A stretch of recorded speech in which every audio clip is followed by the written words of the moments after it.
치유학교 말씀은 고린도전서 16장 16절에서 18절 말씀입니다.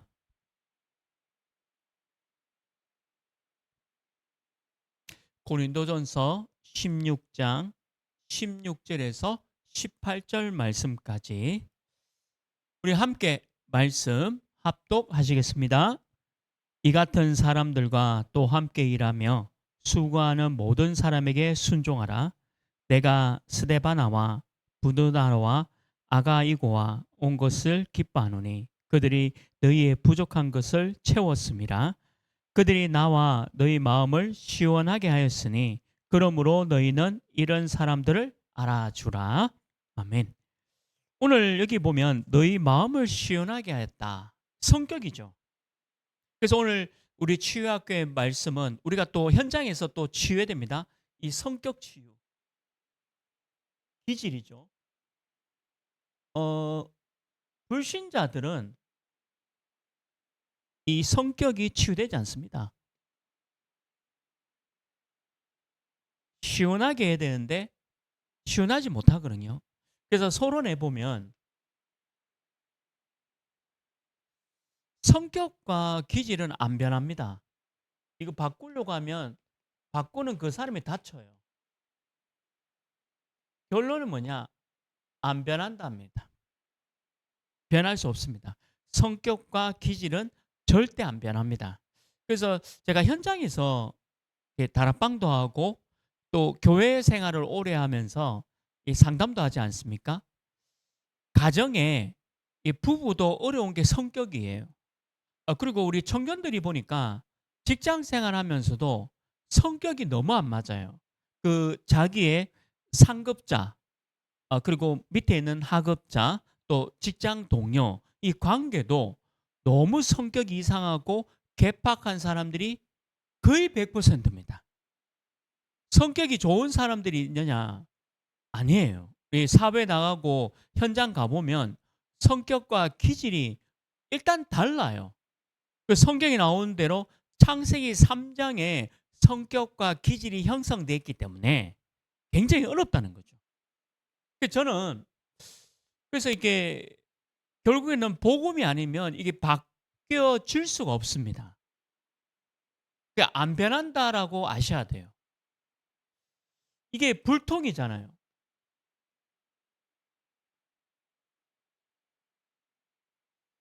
제가 옛날에 저는 뭐 목사가 정치하고 또 성도가 정치인 직업 말고 쓰잘데없이 정치에 막 관여하고 이런 거 있지 않습니까? 저는 그런 거 제일 싫어하거든요. 제가 수요예배 때 한번 뭐 태극기 들고 저 광화문 가는 사람들은 교회 좀 이렇게 생각 많이 해야 된다라고 한번 좀 강하게 수요예배를 하고 난 뒤에 바로 연락이 왔어요, 저한테. 목사님, 어떻게 그런 얘기를 하냐면서 카톡이 왔더라고요. 전 뭐시기 그 목사가 얼마나 위대하고 어쩌고 저쩌고 광화문에서 태극기 언들어 샀고 뭐 이런 게 뭐 이런 그러니까 저를 그냥 비판하는 거예요. 그래서 제가 수요 예배 때 그렇게 얘기했거든요. 불통입니다. 여러분들 왜 나이 많은 사람이 뭐 하나 더 가면 젊은 사람들하고 소통이 안 돼요. 그 성격입니다, 그게. 그 그 그게 그러니까 복음이 아니면 치유되지 않아요. 변하지 않습니다. 이 불통이라는 게 얼마나 무서운 겁니까? 부모 자녀 간의 불통 심각합니다. 대화 자체가 안 된다는 거죠. 거기다가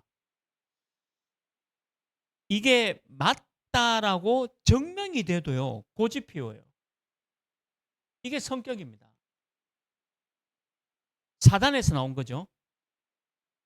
과학적으로, 의학적으로, 사회적으로, 성경적으로 이게 맞다라고 나와도 예수 믿는 사람 얘기예요. 예수 안 믿는 사람 아예 말할 것도 안 되고 예수 믿는다 하는 사람도 결국 자기 고집이 있어요.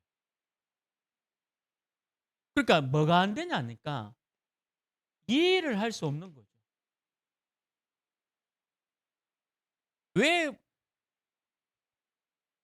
율법으로 구원받아야 되지? 복음을 어떻게 구원받냐? 이해할 수 없습니다. 그 사람 성격입니다. 그러니까 저는 바꾸려고 하지 않아요. 그러니까 절대 수용이 안 되죠. 수용 자체가 안 됩니다.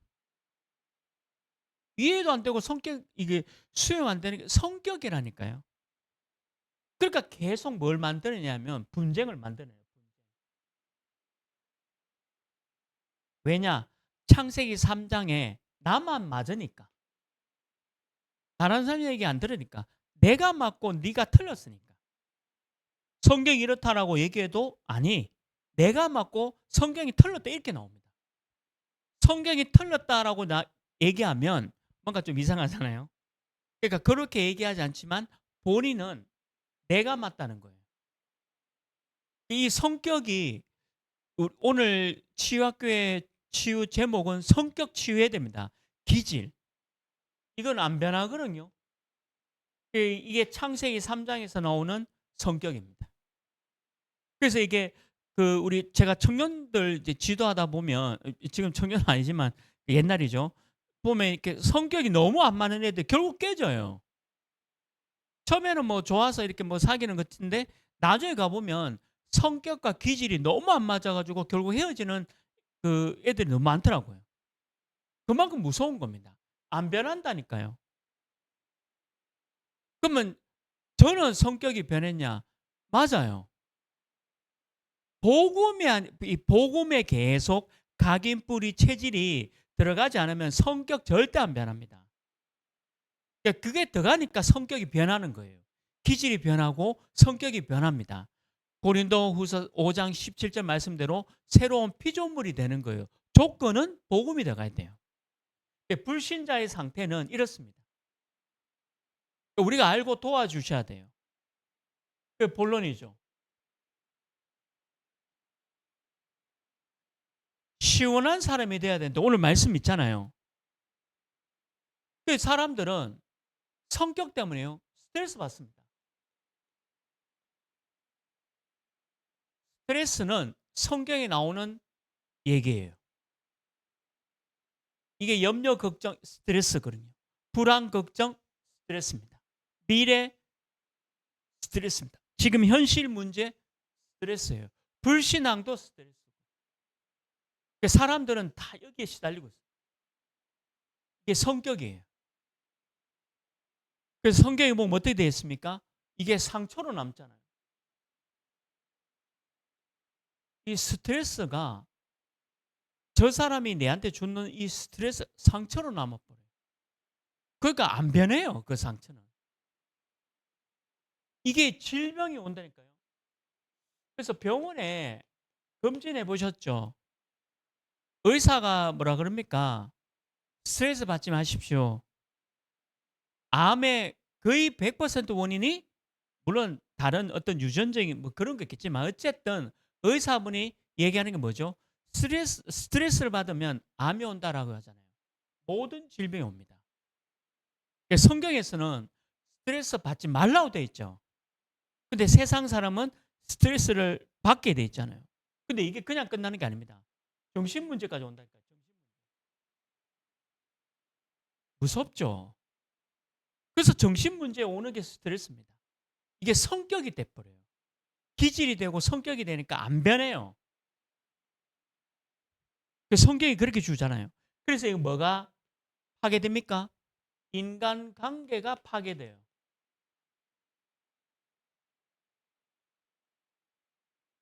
성격 때문에.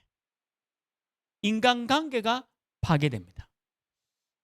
저도 직장 생활 해봤지만 왜 직장 생활 할 때 저 사람하고 밥도 같이 먹기 싫어 이런 사람이 있어요. 저 사람하고 밥도 같이 먹기 싫어 이런 사람이 있습니다. 괜찮은 사람인데 그렇게 되는 사람이 왜냐? 성격 때문입니다. 기질 때문에. 인간관계가 파괴돼 버려요. 근데 이게 너무 많은 스트레스를 줘요. 왜 그러냐면 학교야 옮겨버리면 되고 학교는 그만두고 검정고시 취하면 되지만 직장은 내가 살아가는 뭐 기본적인 욕구가 직장 아닙니까? 돈을 벌어야 되는데 근데 직장 그만두고 때려치울 수는 없잖아요. 어쨌든 계속 평생 가야 되니까 힘든 거예요. 가정도 마찬가지죠. 가정의 인간관계 파괴돼 버리니까 이게 스트레스로 오는 거예요. 이게 성격이라니까요. 기질은 안 변합니다. 근데 이게 인간관계만 파괴시키는 게 아니고 성경에 보면요. 영적 환경도 파괴시켜요. 영적인 환경도 완전히 파괴시켜버려요. 그래서 이상한 아버지 밑에 이상한 어머니 밑에 큰 애들이 너무 영적으로 파괴돼 버려요. 그게 이게 스트레스로 남는 거죠. 그래서 이걸 뭐라 그러냐면 이 사단의 전략이다라고 보는 겁니다. 창세기 3장의 사단의 전략입니다. 그래서 우리가 치유해야 돼요. 그래서 우리가 직장에서 치유해야 되고 또 가정을 치유해야 되고 왜 그러냐? 이게 사단의 전략이니까. 얼마나 심각합니까? 우울증, 분열증, 정신질환 이게 전부 스트레스에서 오는 거예요. 창세기 3장 사건인데 사단이 그걸 가지고 분열증, 우울증, 정신질환 문제를 일으켜요. 스트레스죠. 우리가 이거 바라보면서 성격을 시켜야 된다. 복음이 없으면요. 죄송합니다. 절대 안 변합니다. 복음 아니면 저 사람 조금 변하는 거죠? 아니에요. 안 변합니다. 기질이 안 변한다니까요. 복음에 푹 잠겨야 변해요. 그리고 복음으로 각인돼야 바뀝니다. 안 그러면 바뀌지가 않아요. 두 번째 뭡니까? 이게 성격 장애로 나타나잖아요. 장애. 여러분들 그 왜 팔을 다쳐서 팔을 못 쓰고 다리를 다쳐서 다리를 못 쓰면 장애인이라 하지 않습니까? 근데 그것만 장애인이 아니에요. 성격 장애인이 지금 우리 주변에 돌아다니고 있습니다. 장애인이라 얘기하지 않잖아요. 근데 성경의 진단은 장애인으로 진단합니다. 그게 성격 장애입니다. 원인은 뭡니까? 성격 장애가 오는 원인이 뭐냐? 시기, 질투 여러 가지가 있죠. 창세기 37장 1절 11절을 보면 요셉과 형들이 있잖아요. 근데 성경에 보세요. 요셉의 형들은 성격 장애였습니다. 성경에 분명히 기록되어 있습니다. 시기하여. 요셉의 형들이 요셉을 시기했다라고 기록되어 있습니다. 성격 장애예요. 근데 이게 나중에 사단한테 잡혀버리니까 요셉을 성경에 나오죠? 죽이려고 했잖아요. 무서운 겁니다, 이게.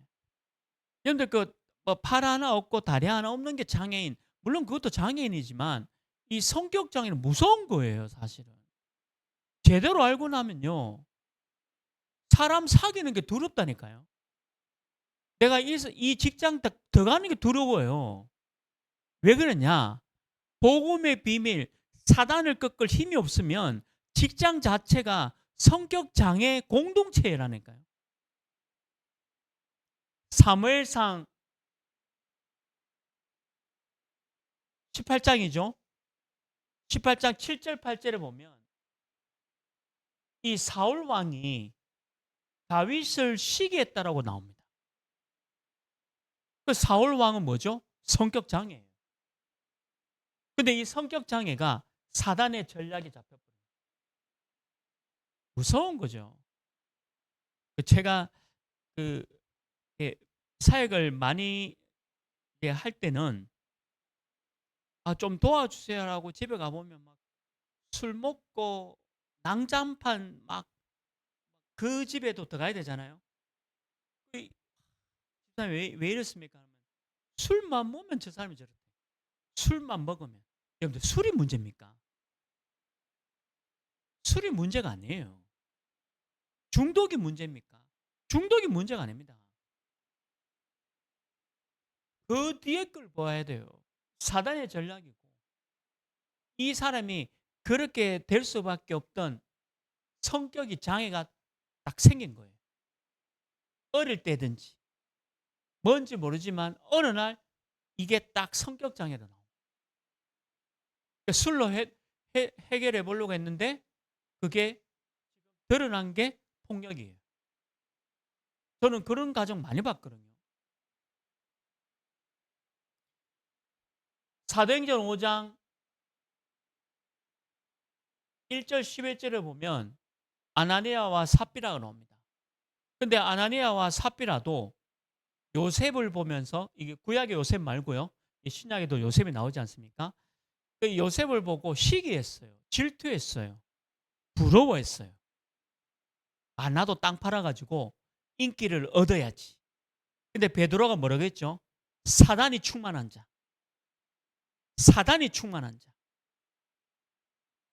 무서운 겁니다. 이게 성격 장애는. 그러니까 이게 보통 환경을 통해서 오잖아요. 성격 장애가. 그리고 사람을 통해서 성격 장애가 옵니다. 그러니까 우리가 정확한 복음으로 도와주셔야 돼요. 이거 성격 장애, 저는 교육자도 성격 장애 있는 사람 봤거든요. 물론 그 제가 잘 도와주려고 했는데, 근데 이 친구의 배경이, 어릴 때 이게 너무 많아. 어릴 때 이게 너무 많아. 이게 해결이 안 된 거예요. 그러니까 교육자가 되고 목사가 됐는데도 성격 장애 있다. 그럼 사람이 오겠습니까? 아니, 내가 성격이 개파 막 이상한데 사람이 내게 오겠습니까? 오늘은 좋았다가 내일은 막 화냈다가 이랬다가 저랬다가 성격이 이상한데. 그 복음 아니거든요. 복음이 돼야 돼요. 그리고 언제 또 이 성격 장애가 오냐 하면 심한 질병에 잡혔을 때.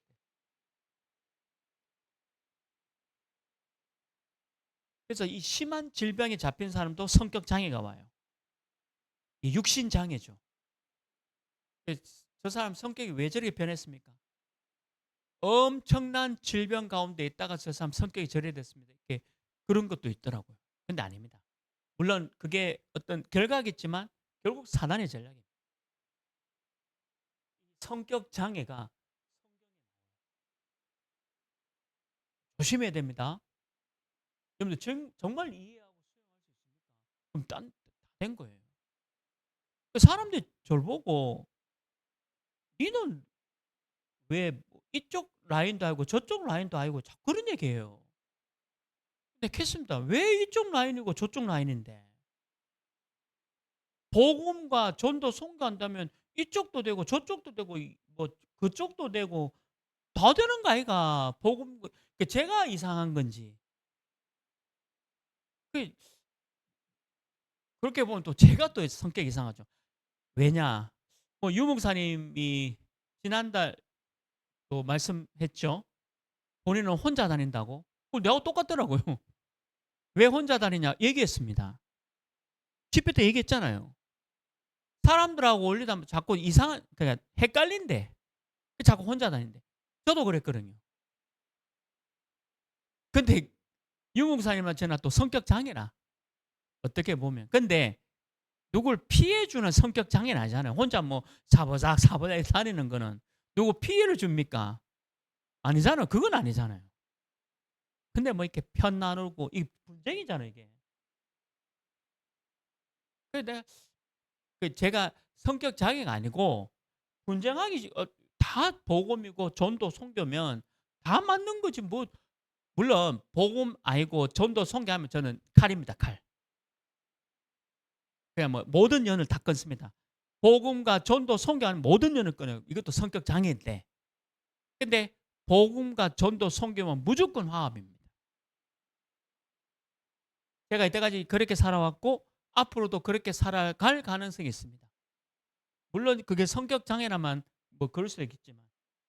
그래서 이렇게 심한 질병을 앓고 있는 사람도 이게 와요. 이게 문제가 아니라 사단에게 잡혀 가지고 이렇게 온다. 그럼 세 번째죠. 그럼 우리는 성경을 봐야 되지 않습니까? 성격 치유해야 됩니다. 놔두면 안 돼요. 기질도 치유해야 되고 성격도 치유해야 됩니다. 안 변합니다. 오만 거 다 해 보세요. 안 변합니다. 제가 이제 우리 11월 달에 우리 교회 전교행 캠프가 청소년 도박 중독 예방 캠프거든요. 전문가 또 오실 겁니다. 캠프가 진행되는데 도박을 도박 빚을 갚아주면 이 사람 또 도박합니다. 그게 그 전문가들의 얘기가 다 공통적이에요. 그래서 도박 빚은 절대 갚아주면 안 된다. 근데 우리는 자꾸 모르니까 내 아들이니까 내 딸이니까 갚아줘야 되지 않겠나 이렇게 생각해요. 갚아주는 순간에 또 도박한다는 거예요. 안 변합니다. 절대 안 변합니다. 복음 외에는 사람 바꿀 수가 없어요. 복음 외에는. 그러니까 이 아까도 했죠. 분쟁이 계속 일어난다니까요. 교회 안에.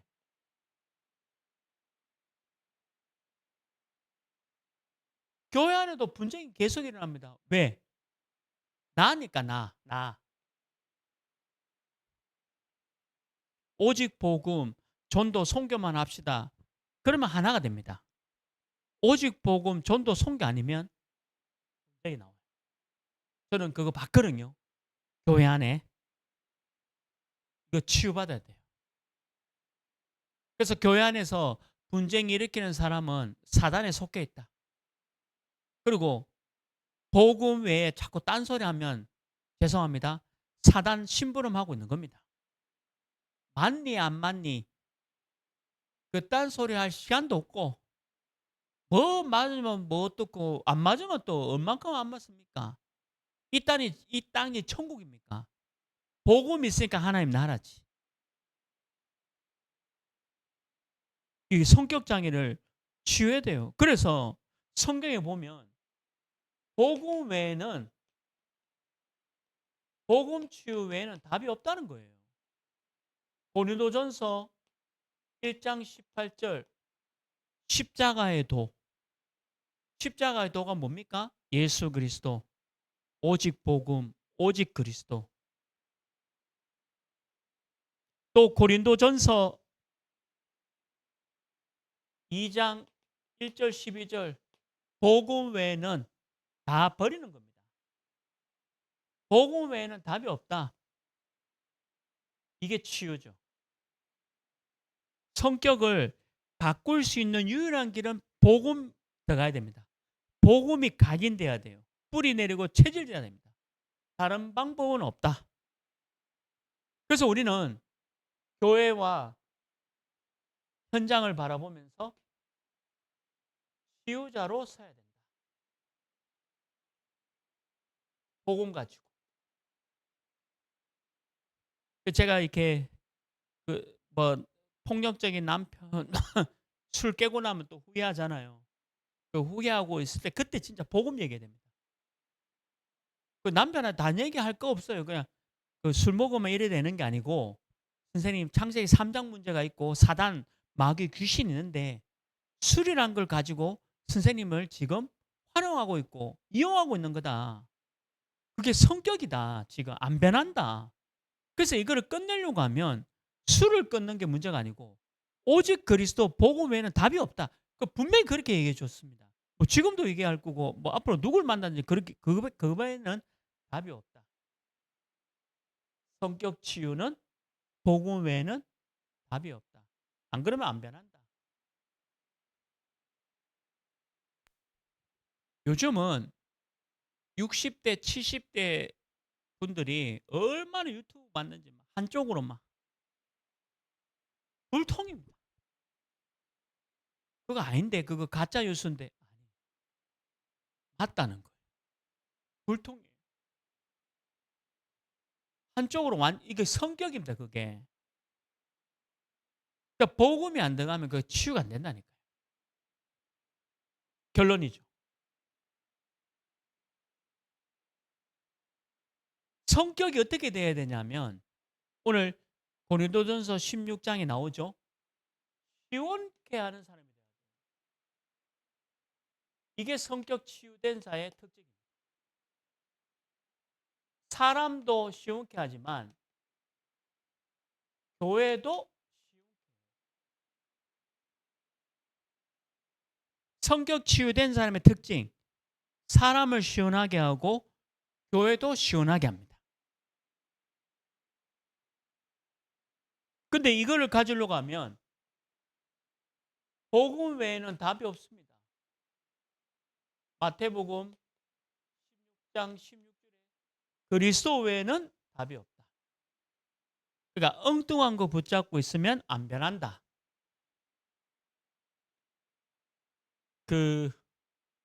안 변하고 있는 사람들 많거든요. 왜 안 변하냐면 죄송합니다. 그리스도가 아니에요. 그리스도 조금, 율법 조금, 자기 의 조금, 자기 생각 조금 다 뭐 붙어서 그래요. 그래서 성경이 뭐라고 얘기하고 있냐? 오직 복음이냐? 마태복음 17장 9절에 있는 대로 오직 복음이냐 이거예요. 복음이 답은 맞아요. 근데 복음이 답인데 뭘 붙었냐면 자꾸 뭐가 붙어 있어요. 그 성격이 치유되려고 하면 오직 복음이냐. 그래야 치유됩니다. 그래서 저는 제 성격이 변했거든요. 그 이유가 뭐냐면 그 제가 고등학교 때 우리 부모가 너무 어렵게 살면서 정말 힘들게 저렇게 사는구나 한번 깨달은 적이 있었어요. 그 제가 고2인가 고3인가 그때 내가 이래 살면 안 되겠구나 좀 깨달은 게 있었어요. 그래서 사실은 그 이후로부터는 부모님한테 좀 대들고 이런 게 없었거든요. 뭐 철이 들었다 그건 제가 잘 모르겠고 너무 힘들게 산다는 것을 내가 보고 나니까 물론 하나님의 은혜지만 전부 다 제가 좀 깨달은 게 있었어요. 이게 내가 부모님 저렇게 살고 있구나라는 내가 정신 차려야 되겠구나 그런 깨달음이 있었어요. 그리고 복음을 제가 진짜 복음을 알았거든요. 근데 그 이후로부터는 성격도 변하더라고요. 그러니까 뭐가 의되냐면 모든 사람들이 다 이해가 돼요. 모든 사람이 다 이해된다니까. 이게 성격 치유된 자의 특징입니다. 시원케 하는 사람. 모든 사람이 다 이해돼요. 아, 저 사람이 저럴 수밖에 없겠구나. 제가 이제 밑에 교육자들이 이제 많잖아요. 뭐 제가 제일 선임이니까. 근데 이게 이 교육자, 저 교육자 보면서 안타까운 것들을 많이 보면서 도와주려고 했어요. 보통은 막 야단친다든지 뭐 율법이라든지 뭐 이런 게 있잖아요. 저는 그런 게 없었습니다. 어떻게 하든지 도와주려고. 어떻게 하든지 좋은 점을 끄집어내서 좀 바뀔 수 있도록. 왜 그러냐면 모든 사람을 이해할 수 있는 그 능력이 나와요. 그래야 직장 생활을 이깁니다. 그게 300%예요. 그 300% 없으면 직장 생활이 어렵습니다. 내하고 안 맞는데 내하고 성격 장애자들하고 안 맞잖아요. 그러면 스트레스는 내가 받는다니까요. 그러면 내게 질병이 온다니까요. 그러니까 오늘 성격 치유를 끝내야 된다. 오늘 시원케 하였다. 시원케 하였다. 그래서 여러분들이 시원케 하는 성격이 치유되기를 주님의 이름으로 축원합니다.